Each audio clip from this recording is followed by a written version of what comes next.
अस्सलाम वालेकुम, welcome to Speed Medico. Dear viewer, क्या आपको पता है कि फार्माकोलॉजी की हिस्ट्री क्या है? अगर आपको पता नहीं है तो इस वीडियो को एंड तक देखिएगा। दोस्तों, पहले ज़माने में जब अलहाजी टैंक और नए असलहे नहीं थे तो जंगें तीरों तलवारों से लड़ी जाती थी। इन्हीं जंगों में ज़ख्मी होने वाले अफराद को इब्तदाई तिबी इमदाद देने के लिए उस वक्त के हकीम और साइंसदान मुख्तलिफ़ किस्म की जड़ी बूटियों के पत्ते, जड़ें या बीज को निकाल कर मुख्तलिफ़ किस्म की दवाइयाँ तैयार किया करते थे। इन्हीं दवाइयों को मरहम की पट्टियों की शक्ल में ज़ख्मों के ऊपर लगाया जाता था और बाज़ दवाइयों को खाने के तौर पर इस्तेमाल किया जाता रहा ताकि इंटरनल इन्फेक्शन को प्रिवेंट किया जा सके। वक्त गुजरने के साथ साथ जब इंसानों की तादाद में मुसलसल इजाफ़ा होता रहा तो मुख्तलिफ़ किस्म की नई बीमारियाँ भी साथ जन्म लेती रहीं। इन्हीं बीमारियों के इलाज के लिए उस वक्त के हकीमों को नए चैलेंजेस का सामना करना पड़ा और नई अद्वियात की दरियाफ्त के लिए दूर दराज पहाड़ी इलाकों पर जाने को मजबूर होते रहे ताकि पहाड़ों में पाए जाने वाले नए अनवा व अक़साम के पौधों से कोई नए फार्मूले मिल सके। मुस्लिम दुनिया की साइंसदान जब अपनी मिसाल आप बने तो दुनिया में कैंसर ने जन्म लिया। कैंसर एक जानलेवा होने के साथ साथ उनके सारे मौजूदा फार्मूलों पर भी पानी फेरती गई। इसी असना में बहुत सोच विचार और बहुत तजर्बात के बाद कैंसर का वाहिद इलाज ऑपरेशन ही दरियाफ़्त कर लिया गया और यूं सर्जिकल की इस मुबारक फील्ड ने बुनियाद डाली। ऑपरेशन करने के लिए मुख्तलिफ़ किस्म के औज़ार उस वक्त इमाम राज़ी ने अपने हाथों से बनाए हुए नक्शे लोहार को भेजकर तैयार करवाए और यूं मसाने की पहली कामयाब सर्जरी की गई।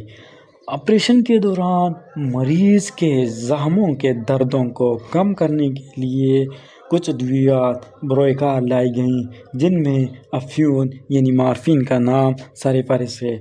मरीज़ के ज़ख्मों से बहने वाली खून को रोकने के लिए उन्हीं रगों को आगे से बंद करना भी उस वक्त से चला आता रहा है।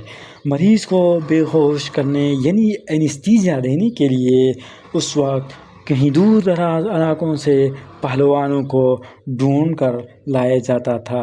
यानी ये पहलवान किसी बड़ी लकड़ी, पत्थर या हथौड़े से मरीज़ के सर को मार देते थे और यूं मरीज़ कोमा में चला जाता था। जब मरीज़ कोमा में चला जाता था तो सर्जन अपनी सर्जरी जल्दी से मुकम्मल कर लेता था और यूं इन्हीं पहलवानों के हाथों इस एनेस्थीसिया की मुबारक फील्ड ने भी जन्म लिया। वक्त गुजरने के साथ साथ यूं ही तरह तरह के microbe like viruses, fungi, parasite, bacterias बीमारियों में मुख्तलिफ इजाफ़ा करते रहे तो फिर उनको चैलेंज करना भी पड़ा। वक्त गुज़रता रहा, नए फार्मूले और नई बीमारियां दरियाफ़्त होती रहीं, यहाँ तक कि 17वीं सदी ईस्वी में लेवनहॉक के माइक्रोस्कोप की इजाद ने उन माइक्रोब को इंसानों के इस काबिल बनाया कि अपनी आँखों के से देख सके और यूं बुअलिसीना के वक्त की ऑर्गेनिक और इनऑर्गेनिक लैब्स की सफ़ में मेडिकल लैब के चर्चे उरूज पर पहुंच गए। इन माइक्रोब की डिस्कवरी से पहले एपिडेमिक और एंडेमिक डिजीज़ को कुदरती आफत कहा जाता रहा। माइक्रोस्कोप की बनाने के बाद बहुत सारे साइंसदानों ने अपने तजर्बात में दिलचस्पी ली जिनमें लुईस पास्चर का नाम सरफहरिस्त है जो कि बाबाए माइक्रोबायोलॉजी के नाम से जाने जाते हैं। उन्होंने माइक्रोब की सही निशानदही की।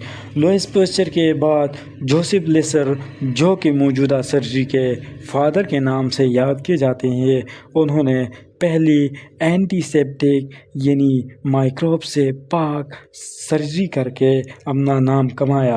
वक्त गुजरने के साथ साथ और बहुत सारे तजर्बात हुए, यहाँ तक कि पॉल एरलिच कीमोथेरेपी के ज़रिए مختلف قسم کے ٹیومرز کینسر سیلز کا علاج دریافت کر گئے۔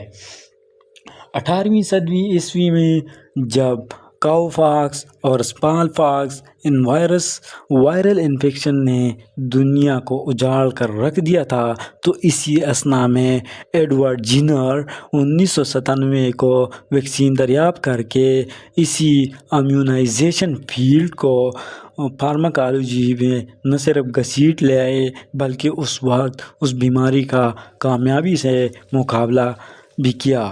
وقت کے ساتھ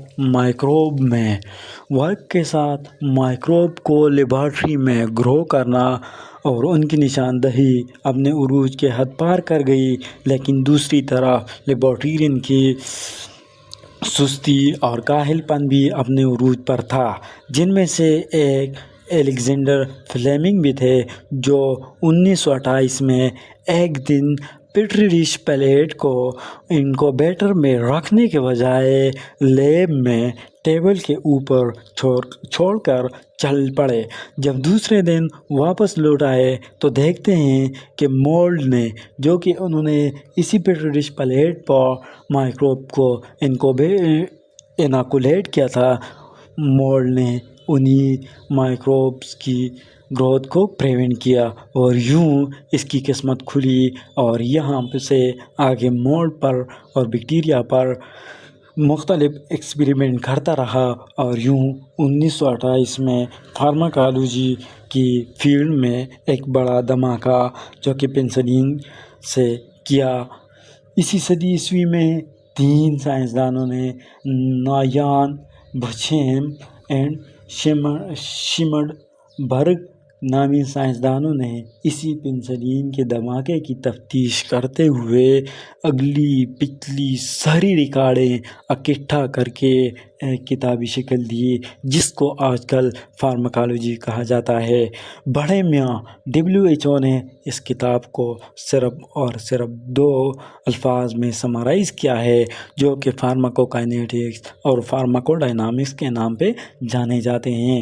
فارماکوکائنیٹکس ہماری باڈی جو ہم ڈرگ لیتے ہیں اس کے ساتھ کیا کرتی ہے اس کو کہتے ہیں، ہم اگر ڈرگ لیتے ہیں تو ہماری باڈی اس کی ایبزارپشن کرتی ہے، اس کی ڈسٹریبیوشن کرتی ہے، اس کی میٹابولزم کرتی ہے، اس کی ایکسکریشن کرتی ہے، اس کو فارماکوکائنیٹکس کہا جاتا ہے۔